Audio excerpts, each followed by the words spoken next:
Ketika Bandara Kuala Namu di Sumatera Utara sekarang menjadi dikelola manajemennya oleh India, maka banyak di benak masyarakat muncul komen, sudah ngutang bangunnya pas jadi dikelola asing. Sebegitu tidak ada kemampuannya kah dalam membangun dan mengelola bandara? Apakah dulunya nggak mikir bahwa membangun itu harus ada yang mengelola? Yang buat untung usaha itu bukan membangunnya, tapi kelolaannya. Bener kan ya? Juga langsung terbayang 3 bandara lain yang dibangun namun sepi, yaitu Bandara Kertajati, Bandara Purbalingga, dan Bandara Jogja, YIA, yang jangan-jangan bakal dikelola asing juga. Sebenarnya ada sih alasan kronis, yaitu efek pandemi yang berkepanjangan sehingga bandaranya merugi. Ya tidak bisa dipersalahkan juga komentar pejabat seperti itu. Komen tadi membuat masyarakat makin membayangkan proyek lain, KRL yang belum selesai, kereta cepat yang penuh kontroversi, dan banyak lagi membangun infrastruktur jalanan menjadi propaganda kesuksesan membangun hanya etalase politik tidak produktif. Jadi ikut terbayang-bayang itu semua. Semua infrastruktur itu tidak salah. Sungguh,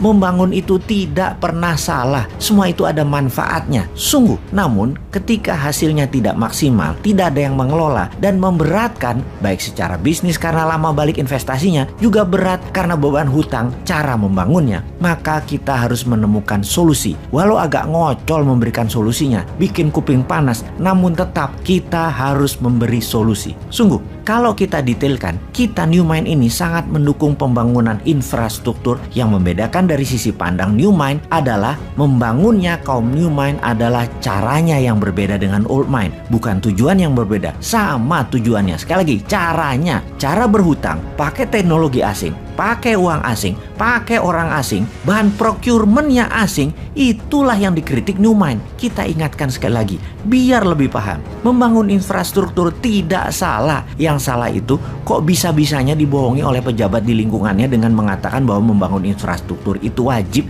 bahkan pakai hutang dan dana asing pun gak apa-apa. Padahal berbarengan dengan itu semua, karena ada unsur asingnya, bisa jadi ini hanya akal-akalan yang pasti bisa membawa keuntungan pribadi pejabatnya. Bener deh, berhutang dengan asing itu salah. Membangun pakai asing itu caranya salah. Namun karena tidak tahu, tidak paham, tidak ngerti, ya ambiar jadinya keuangan negaranya.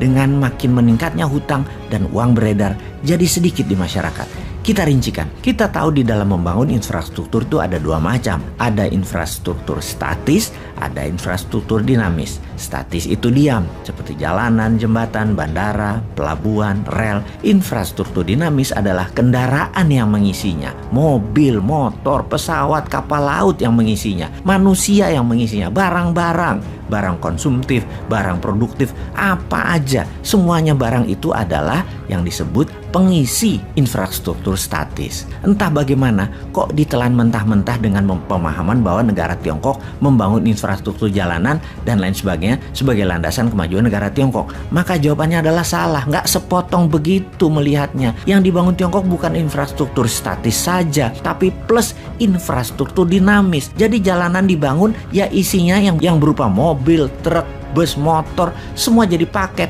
dimodali, dibuat, diproduksi dalam negeri juga berbarengan, bahkan isi truknya, isi busnya jadi satu paket juga, yaitu manusia dan barang produksi dan barang kebutuhan pokok yang semuanya merupakan produk dalam negeri untuk memenuhi kebutuhan domestik dan ekspor.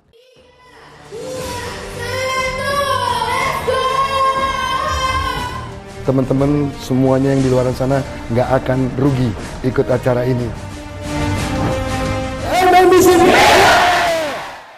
Pendanaannya bukan hanya infrastruktur statis, tapi juga dinamis berserta isinya. Itu kuncinya. Maka kalau tidak sepaket pasti ambiar. Dan terbukti sekarang BUMN karya-karya yang membangun jalanan ambiar semua. Kontraktor dan subkontraktor punya piutang tagihan tak terbayar di proyek-proyek tersebut. Karena IRR returnnya hanya dari infrastruktur statis yang gak bakal balik modal lama. Apalagi hanya mengandalkan isi kendaraan kebutuhan pribadi, bukan produktif serta komersial yang hanya ngabis-ngabisin bensin, oli, dan makin banyak impor lah kalau kayak gitu. Bukti lain lagi, kita ini niru Tiongkok hanya bungkusnya disertai ketidakfahaman bernegara pejabatnya. Jadi kasihan dan malu banget kalau dikupas kayak begini.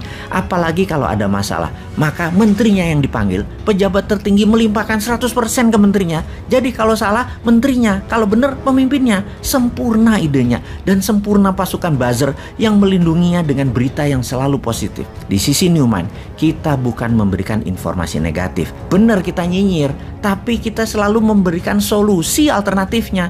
Kita kuatkan bukti menunjang data kita. Amerika di tahun 1933 juga membangun infrastruktur jalanan. Namun tujuannya adalah demi industri mobil dan industri gasolin meningkat kebutuhannya. Strategi itu namanya create demand. Jepang setelah Perang Dunia Kedua membangun rel dan kereta api hingga kereta cepat dalam 20 tahun. Semua 100% produk dalam negeri Jepang. Tujuannya sekali lagi create demand.